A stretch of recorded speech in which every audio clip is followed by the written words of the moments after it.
بسم الله الرحمن الرحيم الحمد لله رب العالمين والصلاة والسلام على رسول الله waxaa maantay si guul ah noogu dhammaaday ciyaarihii tartanka kubadda cagta ee dowlad goboleedyada dalka Soomaaliya iyo gobolka Banaadir runtii ciyaarahaas waxa ay ku bilowdeen si xiiso leh wanaagsan aad u qurux badan ciyaaraha waxaa martigelinayay maamulka gobolka Banaadir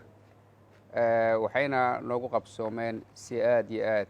u wanaagsan biidn illaahi maantay oo ah 31 bisha December ayay noo soo gabagaboobmeen ciyaarahaas ay noo soo si wanaagsan noogu soo dhamaadeen waxaan rabaa halkaan inaan uga hambaleeyo dhammaan ciyaartoyda dowlad goboleedyada Soomaaliya iyo maamulka gobolka Banaadir ciyaartoydiisa waxaan rabaa oo kale inaan ugu hambaleeyo halkaan wasaaradaha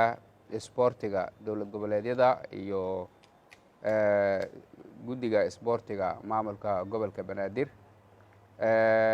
inta kadib waxaan rabaa si gaar ah inaan halkaan hambaliyo uga diro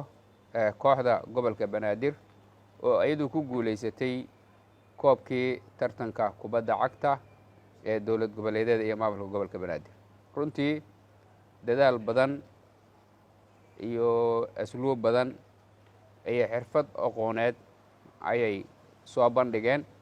waxaan rabaa inaan si gaar ah uga mahad celiyo tababarihii kooxda gobolka Banaadir iyo goolhayihii kooxdaas anigoo guud ahaan uga mahad celinaya dadaalkii ay la yimaadeen kooxda oo dhan gaar ahaan labadaas shakhsi oo ah goolhayaha kooxda iyo tababaraha kooxda oo runtii kaalintoodu ay ka dhex muuqatay garoonka kubadda cagta waxaan leeyahay hambalyo sanadkan kiisa xiga ku gaara nabad bashbash iyo barwaaqo aad iyo aad ayaan ugu hambalyaynaynaa ugu feestaynaynaa